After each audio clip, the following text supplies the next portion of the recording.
हम ह्यूमंस इस प्लेनेट पर सबसे ज्यादा इंटेलिजेंट और विकसित प्राणी हैं। 2 लाख साल के हमारे मौजूदा इतिहास में हमने इतनी तरक्की की है जितनी पृथ्वी की किसी और प्रजाति ने नहीं की है। आज हमारा पृथ्वी पर एक तरह से राज है और हम उस दौर में जी रहे हैं जब हम विज्ञान और तकनीक के माध्यम से पृथ्वी के बाहर भी जा सकते हैं और वहाँ की दुनिया को स्टडी कर सकते हैं। बात करें स्पेस की तो यहाँ इतनी सारी दुनिया है और इतने ग्रह हैं कि हम उनकी कल्पना ही नहीं कर सकते हैं। एक अनुमान के मुताबिक हमारी गैलेक्सी मिल्की वे में करीब 500 अरब यानी 500 बिलियन प्लैनेट्स होंगे। ये इतने ज्यादा हैं कि पृथ्वी पर हर आदमी के नाम 70 ग्रह आ सकते हैं। पर इतने अधिक ग्रह यानी प्लैनेट्स होने के बावजूद ऐसा क्या है और क्यों है कि हम आज तक कभी भी किसी दूसरी दुनिया के प्राणी यानी एलियन से नहीं मिल सके हैं। एलियन से मेरा मतलब है कि वो प्राणी जो पृथ्वी के अलावा किसी और ग्रह में रहता हो। हमारा यूनिवर्स करीब 90 बिलियन लाइट ईयर्स में फैला हुआ है, जिसमें करीब 100 बिलियन से ज्यादा गैलेक्सीज हैं और इनमें करीब 10 बिलियन से लेकर 1000 बिलियन तक स्टार्स हो सकते हैं। और हम ये जानते हैं कि ज्यादातर स्टार्स के पास अपने प्लैनेट्स होते हैं। ऐसे में इस यूनिवर्स में कई ट्रिलियन ट्रिलियन ट्रिलियन प्लैनेट्स तो होंगे ही। जैसा मैंने पहले बताया कि हमारी मिल्की वे गैलेक्सी में 500 बिलियन प्लैनेट्स हैं और अगर हम ये माने कि इनमें से 0.1% प्लैनेट्स ही अपने स्टार के हैबिटेबल जोन में आते हैं तो करीब 50 करोड़ ग्रह तो ऐसे होने ही चाहिए जहां पर जिंदगी हो। हमारी गैलेक्सी की उम्र 13 अरब है, जो कि पृथ्वी की उम्र से 3 गुना ज्यादा है। तो ऐसे में तो कई ऐसे ग्रह भी होंगे जिन पर सभ्यता पृथ्वी से भी कई अरब साल पहले विकसित हो गई हो।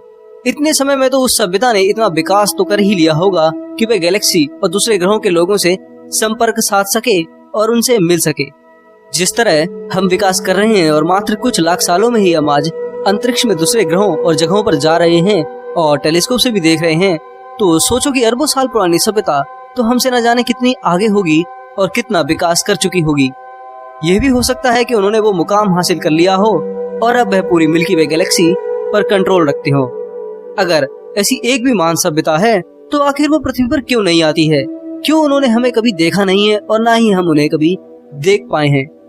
पर आगे बढ़ने से पहले हम ये जान लेते हैं कि इस तरह की सभ्यता यानी सिविलाइजेशंस कैसी दिखती हैं और इनमें हमारी सभ्यता से क्या खास है। सिविलाइजेशंस की 3 कैटेगरीज होती हैं। टाइप 1 सिविलाइजेशन उस सिविलाइजेशन या सभ्यता को कह सकते हैं जो कि अपने प्लेनेट पर मिलने वाली पूरी एनर्जी को काम में ला सके या उसका उपयोग कर सके। हम मानव अभी स्केल के 0.73 नंबर पर हैं और आने वाले कुछ सैकड़ों सालों में हम टाइप 1 सभ्यता बन जाएंगे। टाइप 2 सभ्यता वो होगी जो कि अपने पूरे तारे यानी स्टार की सारी एनर्जी को यूज करती हो।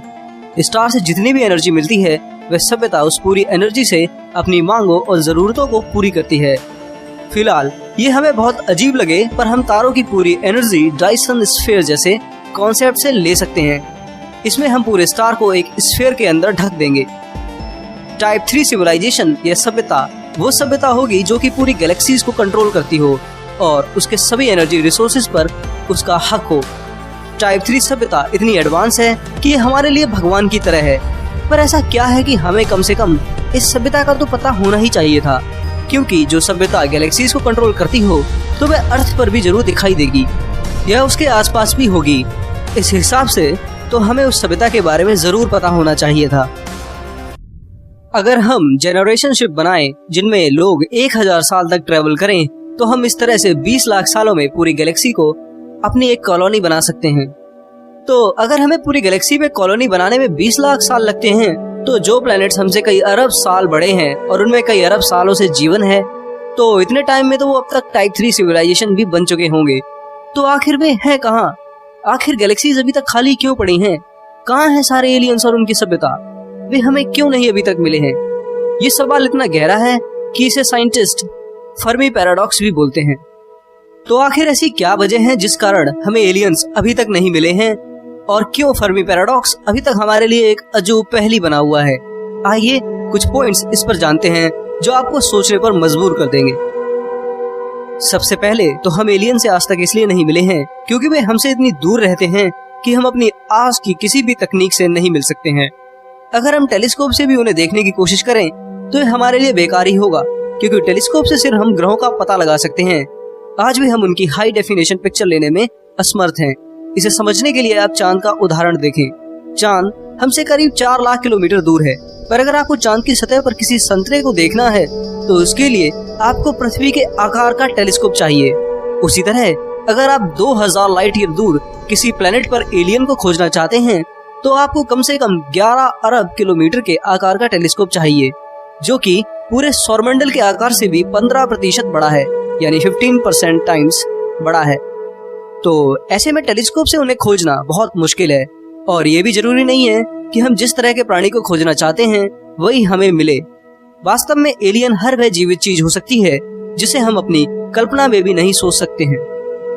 दूसरा कारण कि हम एलियंस नहीं खोज सके हैं तो वह है कि शायद वे अब अपने ग्रह पर नहीं हैं और बहुत पहले ही मर चुके हैं। हम जानते हैं इस ब्रह्मांड की शुरुआत 14 अरब साल पहले हुई थी और 13 अरब साल पहले गैलेक्सीज, स्टार्स और प्लैनेट्स बने। कुछ प्लैनेट्स इसी प्रक्रिया में पृथ्वी से भी कई अरब साल पुराने हैं और कुछ ग्रह अब शायद बचे भी ना हो। हमारी पृथ्वी को 4.5 अरब साल हुए हैं और आज हम जो कुछ भी हैं वो इस 4.5 अरब साल की पृथ्वी पर ही हैं।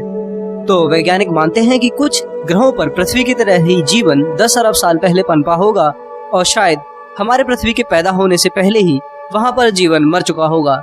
वैसे भी हम आधुनिक लोगों को 2 लाख साल ही हुए हैं जब हमने सोचना और समझना शुरू किया है, और ब्रह्मांड में 13 अरब साल गुजर गए हैं। तो ब्रह्मांड की स्केल पर तो हम आज पेट में पल रहे बच्चे की तरह ही हैं, और ऐसे में अरबों सालों में न जाने कितने ग्रहों पर एलियंस रहे होंगे और अपनी एक्सट्रीम टेक्नोलॉजी और स्पेस रेस के कारण आपस में ही खत्म हो गए होंगे। हो सकता है कि वे पृथ्वी पर भी आए हों, पर उस समय ना तो हम थे और ना ही हमारे कोई पूर्वज जो इन घटनाओं को समझ पाते। तो वैज्ञानिकों का मानना है कि ये भी एक कारण हो सकता है कि आज के समय पर हम एलियंस को नहीं खोज सके हैं और ना ही कई सालों में खोज पाएंगे। तीसरा कारण है डार्क एनर्जी। ये तो आप जानते हैं कि हमारा यूनिवर्स लगातार एक्सपेंड हो रहा है। गैलेक्सीज एक दूसरे से दूर जा रही हैं और जो स्टार्स आज जहां हैं वह हर रोज हमसे बहुत ही तेज स्पीड से दूर होते जा रहे हैं। ये दूर होना, ये एक्सपेंड होना एक खास एनर्जी के कारण होता है जिसे डार्क एनर्जी कहते हैं। वैज्ञानिकों का मानना है कि जिस गति से यूनिवर्स फैल रहा है तो आने वाले कुछ अरबों सालों में गैलेक्सीज हमसे इतनी दूर हो जाएंगी कि हम उन्हें कभी देख भी नहीं पाएंगे। ऐसे में हर एक ग्रह और स्टार दूर दूर भटक रहे होंगे। डार्क एनर्जी का ये सबसे खतरनाक रूप होगा जो कि ग्रेविटी को भी उस समय खत्म कर देगा। इस तरह से यूनिवर्स का अंत हो सकता है। अगर हम इतने समय में किसी को खोज नहीं सके तो फिर हम कभी भी किसी को नहीं खोज पाएंगे और एलियंस का फिर कोई जिक्र भी नहीं होगा। अब आइए उन कारणों को जानते हैं कि अगर एलियंस है भी तो हम उनसे क्यों कांटेक्ट या मिल नहीं सकते हैं। ब्रह्मांड में अरबों ग्रह हैं। अगर कुछ लाखों ग्रहों पर जीवन है और वह जीवन पृथ्वी पर मानव जीवन की शुरुआत से कई लाखों सालों पहले शुरू हुआ है तो इस हिसाब से वे हमसे बहुत ज्यादा विकसित होंगे। वे टाइप 2 सिविलाइजेशंस भी हो सकते हैं। और अगर इस तरह की कोई सिविलाइजेशन हमें टेलीस्कोप या किसी और टेक्नोलॉजी की मदद से देखेगी तो वह हमें बहुत मामूली समझेगी। हमारी टेक्नोलॉजी उनकी टेक्नोलॉजी के मुताबिक बहुत ही कमजोर और नई होगी, जिस वजह से शायद वो हमें कोई इंटरेस्ट न दिखाएं और बस चुपचाप हमें विकसित होता हुआ देखते रहें। ये हमारे मुताबिक सही भी है। सोचिए कि अगर हम किसी अपने से कम विकसित प्लेनेट को देखें जहाँ केवल बैक्टीरिया और कोई जानवर ही हो और कोई खास टेक्नोलॉजी और रिसोर्सेज ना हो तो हम भला उस प्लेनेट पर लैंड क्यों करें और क्यों उस प्लेनेट के जानवरों के साथ इंटरफेयर करें। इससे अच्छा तो यही होगा ना कि हम चुपचाप उनका विकास टेलीस्कोप या प्रोब्स के जरिए देखते रहें और उन पर दूर से अर्थ पर बैठकर स्टडी करते रहें। इस तरह के आइडिया को जू हाइपोथेसिस कहते हैं, जिसके मुताबिक ज्यादा इंटेलिजेंट सिविलाइजेशन अपने से कम इंटेलिजेंट सिविलाइजेशन को बस देखती हैं। उन्हें उनके बारे में पता होता है पर कम इंटेलिजेंट सिविलाइजेशन को अपने से ज्यादा इंटेलिजेंट और विकसित सभ्यता या सिविलाइजेशंस के बारे में कुछ भी पता नहीं होता है। अगर मैं इसे साइंस से हटकर देखूं तो मुझे ये देवता और मानव जैसा कॉन्सेप्ट लगता है। उन्हें हमारे बारे में पता है पर हम अक्सर उन्हें मानने से मना कर देते हैं। आप लोग इस पर क्या सोचते हैं? कमेंट जरूर करें। दूसरा कारण ये हो सकता है कि हम एलियंस को इसलिए नहीं खोज पा रहे हैं क्योंकि हम ज्यादा कोशिश नहीं कर रहे हैं। भले ही हमारे पास शक्तिशाली टेलीस्कोप हैं, पर अरबों तारों और उनके कई प्लैनेट्स और मून्स पर लाइफ को खोजना बहुत बहुत मुश्किल है। वैसे भी जब कई देश स्पेस साइंस का बजट बहुत कम रखते हैं तो ऐसे में एलियंस को खोज पाना तो हमारे लिए बहुत ही मुश्किल है।